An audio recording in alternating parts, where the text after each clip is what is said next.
Hi, my name is Deidre Giblin. I'm Vice Chair of the Ireland-Canada Business Association, and I'm delighted to be here today with Deidre Moran, who's the new Country Manager for IDA Canada and also VP for Technology.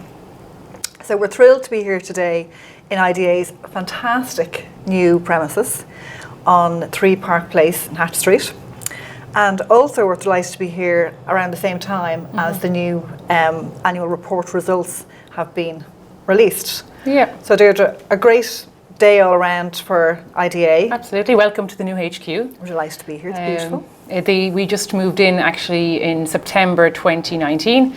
It's very much reflective of IDA as a global organisation. It's a place that we're very proud to invite our clients. We've integrated a whole suite of new technologies to be able to work better with our clients and be much more, I suppose, the leading global investment agency. But I suppose this week it's particularly exciting. Our results for 2019 came out. It was the end of a 5-year strategy for IDA. And delighted to say that a lot of the targets that were set out under that strategy have been met. It has been the most successful 5-year period in IDA's history. Today we have over 245,000 people employed in IDA portfolio companies. And to put that into context, about 8 years ago, when I moved from Ireland to the US for my first overseas stint, there was probably about 150 to 55,000 people in IDA supported companies. So that's almost huge, it's a massive expansion there. So in 2019, almost 22,000 new jobs have been created by IDA companies. About 250 investments. Half of those companies investing for the first time, which is fantastic. It shows that we're still very competitive, but also the other 50% companies that are here and are happy with their operations, doing really well and expanding and putting more investment into their Irish operations. And you mentioned earlier the drivers for opening the office in Canada. Could you expand on that a little bit more? So yeah, there was a number of drivers behind that decision. One was, there was a lot of uncertainty around NAFTA at the time. The US being the most important market for Canadian companies, it's the first international market they go after. It's right there on their doorstep. But really with NAFTA, there was, I suppose, companies weren't too sure what the ongoing trade agreements would be. But also a big push by, I suppose, the Canadian government and supports there to look and expand to markets outside of the US and Europe and the EU is a very natural next step. So we were seeing kind of increased interest in the European markets, which in Ireland, as you know, is the bridge to Europe for many North American companies. Also with CETA, when that was all finalised in 2016, I think it is now. Again, that kind of highlighted the importance of that market for Canadian companies. And then a big trigger really was the decision that the UK took to exit the EU back in 2016 as well. So the UK historically, and with obviously a lot of links between the UK and Canada. The UK is historically the number 1 location in Europe for Canadian companies, but really there's more of a hesitation around that now because of Brexit and not really there's not really a great amount of clarity on what that, I suppose, the situation will be for companies setting up there. So Ireland has very much come up on the radar as the go-to location for Canadian companies, as it has been very much for US companies for a long time. But the Canadian companies are really engaging more, and we're seeing more interest and a lot, I suppose, in the last 5 years. So which is, God, is it 5 years since Brexit? But in the last maybe 5 years or so, we've seen the number of new Canadian companies expanding into Ireland has more than doubled on an annual basis. So driven by a number of those factors. So I think it's going to be busy. As I said, it's a new office. It's not a new market, but it's a new office. And because of that, there's I really want to take this opportunity as being new to the marketplace to really get Ireland on the radar of Canadian businesses. We already are, but really want to highlight that and our commitment to the market and the supports that are available for companies there. So my focus will mainly be working with our existing portfolio of clients. We've roughly 50 Canadian clients at the moment. They employ about 6,500 people in Ireland, and we see lots of opportunity there for those companies to expand. But I'll really be focusing on working with more But I will be focusing on looking at the growth opportunities there as well to expand that portfolio. We see the Canadian market is very diverse, it's very large, but we see lots of opportunities across technology sectors, and that spans, as you know, lots of different sectors. But really, there's a lot of Toronto is one of the top 3 global tech hubs in North America, and we really want to be there growing with those companies and helping them on their international journeys. We obviously financial services, massive hub, and again, Toronto probably being the primary source market, but also Montreal, and really being there and in the market and working with, we've a very strong portfolio of financial services clients, but working with them and working to get more new fintech companies as well on board. And there's also opportunities across we actually have done very well with our clean tech and engineering portfolio there as well. Just in the last year, Greenfield Global, headquartered out of Toronto, in the ethanol manufacturing space. They're in kind of a sub-supply and a member of ICBA. Very interesting business. Very interesting business. And they chose Ireland as their first European manufacturing location, which is fantastic. And they're in Portlaoise, and currently building is underway, I believe. So there's there's sectors where we're seeing significant growth in the market in Canada. We'll be there and hopefully growing with them. And then there's the existing strong markets sectors in Canada that we will continue to work with and look for new opportunities all the time.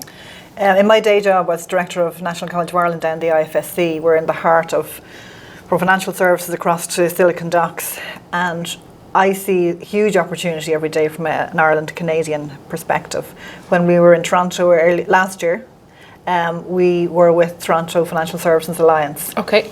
And very much the amazing synergies there that I think, and I would have introduced them to Financial Services Ireland as part of IBEC. Great. Paul Sweetman, the director there. And definitely it was palpable, the opportunities that potentially are there. So it is a very exciting time for you to have moved into for sure into the role. And again, I suppose this is back to Brexit a little bit as well. Ireland Ireland has won a lot of business out of Brexit in our world of FDI, given our commitment to the EU, given our very good work, very good talent base. And so the financial services industry were the first companies really to move on Brexit, because just in terms of they had to. So again in the last year, TD Securities, Manulife, I think are the two that announced in the last maybe 8 months or so, have announced Dublin as their EU hubs, or expanding their EU functions in Dublin, very much linked to Brexit, and also I suppose their successful businesses that they had here prior. And as you mentioned, obviously working with partners, it's very important for us. Canada is the second largest country in the world. Very, very difficult to cover it all. And working with partners like the ICBA, and working with other agencies across the Canadian market, very, very useful for us in terms of getting the Ireland messaging out there. Our messaging is very clear.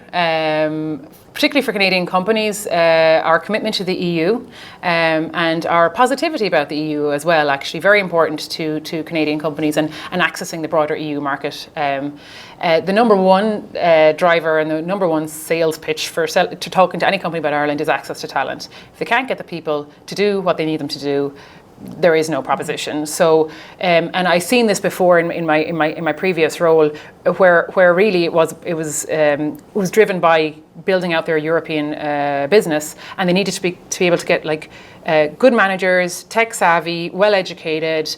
English speaking helps, but obviously having a second language and the diversity that we're seeing here in Ireland and increasing over the last number of years really helps. So getting the right people who know how to sell and to support European customers is extremely important.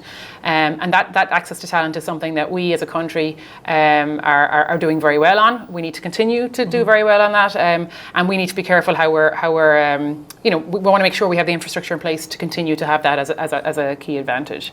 As we move towards the end of this, can you think of any advice you would want to give for your position in Canada now, with your US experience behind you, looking into Ireland, to saying, okay, Ireland, if you want to attract companies in, obviously your organisation at the IDA does a very good job on that, but is there any advice you would give back into Ireland from your observations? To Canadian companies that are interested in, well, the first thing I would say is, get in touch. There's a whole suite of supports there that we're just dying to give out to companies. So yeah, get in touch. And as I said, there's such a network of supports, not just IDA, all of the supporting agencies and companies as well that know what they're doing. It's a very well-worn path. You don't need to to make the mistakes that other people have made. So, we can very much bring you through that whole process and what other companies have done, what works well, what doesn't. In terms of kind of practical advice, Ireland's a relatively big country. There's lots of different locations. We can help you understand where might be the best fit for your particular business or business model, what type of skill sets you're looking for. So again, lots of information out there. We're happy to kind of share that. First, key to the success of any operation is the first hire. Getting the right hire in place, be it somebody coming over from HQ to spend a couple of years and get the operation up and running, or getting the right person on the ground here that really takes on the responsibility for the success of that operation.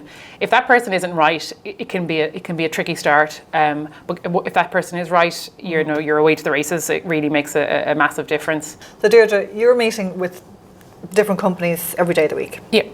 What are the big issues that they're talking to you about in your conversations? Yeah, so key for any company really is availability of talent. They're, supply existing talent, training them, upskilling them, keeping them, competition for talent, it's a global marketplace for talent right now. So, it's good talent really it will make or break a company. So that comes up all the time, and thankfully Ireland is in a very good position where we have an excellent talent supply, both domestically grown, but also we're getting some great people from all over the world that are moving here to work with some of our clients, which is fantastic. So that comes up quite often. The other one that's increasingly over the last number of years really is around sustainability and climate change. Given what's happened globally, we're seeing increased an increased focus by companies on what they can do to be better in this space. So from our perspective, with our new strategy that's coming out this year, we will see. We are looking at how we can better address and work with our companies around this area of concern. So that would be key for us, both as an agency internally, but also working with our clients to help them around their sustainability programs and supports globally. And also within that area as well, there's new technologies that are coming out all the time, and that will be kind of a target area for us as well. So there's an opportunity there for us to kind of win new business in this space, but also for us, it's all about the success of our clients, and that this is a concern for them, and we want to work with them and actually be their go-to for supports around this and be seen as leading in this area. So we should see that in our new strategy. Great, Deidre, thanks Melanie. You provided us with lots of insights today. We're really excited about you really launching yourself into the Canadian world on behalf of the IDA and Ireland, Team Ireland, in 2020, and we're really looking forward from an ICBA perspective to working with you as much as possible and to hopefully seeing you on our trade mission to Vancouver. Yes, and thank you so much for all your support so far. It's been great. It's great to see you in the market last year, and look forward to catching up again when you're out. Great, thanks a million, Deidre. Thank you.